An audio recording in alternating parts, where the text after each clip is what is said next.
नमस्कार दोस्तों, आपका हमारे YouTube चैनल भक्ति ज्ञान त्योहार में स्वागत है। आज मैं आपको सावन के आखिरी सोमवार की कहानी सुनाने जा रही हूँ। अगर आपको ये कहानी पसंद आई तो कमेंट में हर हर महादेव जरूर लिखिए। साथ ही अगर आप मेरे चैनल पर नए हैं तो मेरे चैनल को सब्सक्राइब कीजिए और बेल आइकॉन पर क्लिक जरूर कीजिए, जिससे हमारे वीडियो के नोटिफिकेशन आपको मिलते रहें। अब सुनिए ये कहानी। किसी गाँव में एक लड़की अपने माता पिता के साथ रहती थी। वह भगवान शिव की परम भक्त थी। वह नियम पूर्वक भगवान शिव की पूजा किया करती थी तथा व्रत रखती थी। कुछ समय बाद एक हादसे में उसके माता पिता की मृत्यु हो जाती है। अब वह अकेली रह जाती है तो उसके चाचा उस लड़की को अपने घर ले जाते हैं। लड़की की चाची उसे बिल्कुल भी पसंद नहीं करती थी। उसके चाचा बाहर काम करते थे। वह लड़की भगवान शिव की पूजा के लिए रोज मंदिर जाती थी।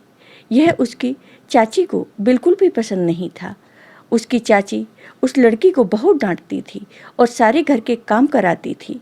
उस लड़की का एक दोस्त था जिसका नाम राहुल था। राहुल से वह सब बातें किया करती थी। एक बार वह लड़की सुबह जल्दी भगवान शिव की पूजा करने मंदिर चली गई। जब वह पूजा करके घर वापस आई तो उसकी चाची ने उसे बहुत डांटा और कहा, तुम इतनी देर में आई हो, घर का काम कौन करेगा? लड़की ने कहा, लेकिन चाची, मैं तो सारा काम करने के बाद ही मंदिर गई थी। लेकिन फिर भी उसकी चाची उसे बहुत डांटती है। वह लड़की अपने कमरे में चली जाती है और बहुत रोती है। दूसरे दिन लड़की मंदिर में जाकर शिव जी के सामने बहुत रोती है और भगवान शिव से कहती है, हे भगवान, आपने मेरे साथ ऐसा क्यों किया? मेरी क्या गलती है? मैं तो आपकी पूजा भी पूरे मन से करती हूँ। आपने क्यों मेरे माता पिता को मुझसे छीन लिया? मैं तो सबसे प्यार करती हूँ, फिर पता नहीं क्यों चाची मुझसे ऐसा व्यवहार करती हैं। फिर लड़की पूजा पाठ करके घर आती है तो रास्ते में उसे राहुल मिलता है। वह पूछता है, तुम ठीक हो?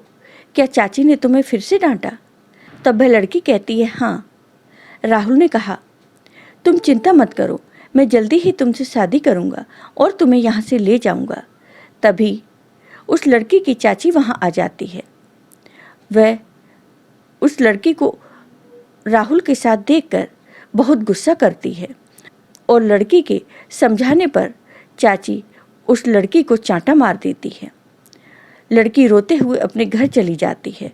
घर आकर लड़की बहुत रोती है।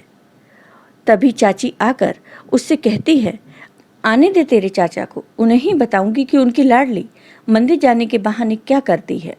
कल से तेरा मंदिर जाना बंद, अब तुम मंदिर नहीं जाओगी। अब लड़की घर पर ही शिव जी का पूजा पाठ किया करती। वह शिव जी के पूजा पाठ में ही अपना समय बिताती है।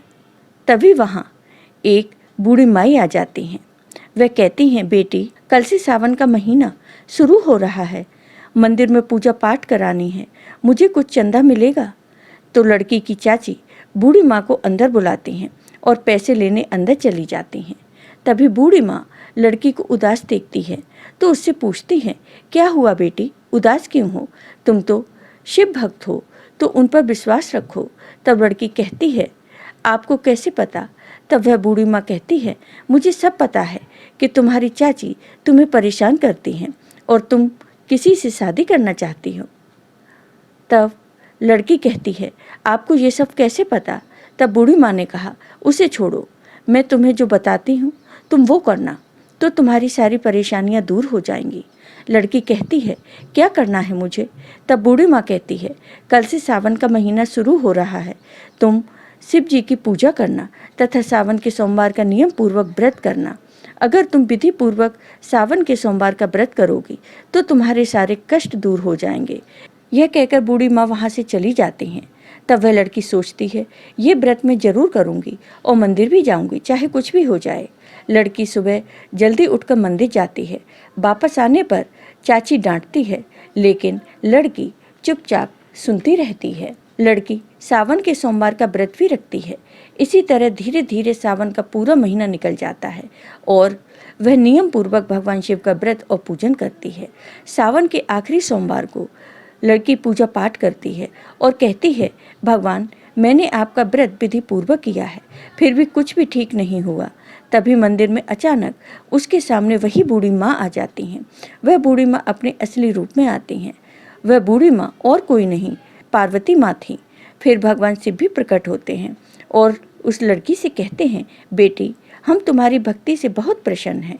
वह लड़की माता पार्वती और भगवान शिव को प्रणाम करती है और भगवान के दर्शन पाकर बहुत खुश होती है। तब माँ पार्वती कहती हैं, जाओ बेटी, तुम्हारे जीवन में कोई कष्ट नहीं आएगा और तुम्हारा विवाह भी राहुल के साथ ही होगा। यह कहकर भगवान शिव और माँ पार्वती अंतर्ध्यान हो जाते हैं। लड़की अपने घर वापस आती है। उसके चाचा भी आ जाते हैं तो चाची लड़की की बहुत बुराई करती है। तब चाचा कहते हैं, मैं जानता हूँ तुम कैसी हो और ये मेरी बेटी कैसी है। चिंता मत करो बेटी, तुम्हारी शादी भी राहुल से ही होगी। और कुछ दिनों बाद लड़की की राहुल से शादी हो जाती है और भगवान शिव की कृपा से वह लड़की राहुल के साथ खुशी खुशी रहने लगती है। जय हो भगवान शिव की, जय हो माता पार्वती की। आपको ये वीडियो पसंद आया हो तो कमेंट बॉक्स में कमेंट करके ज़रूर बताइए। साथ ही मेरे वीडियो को ज़्यादा से ज़्यादा शेयर करिए। धन्यवाद दोस्तों।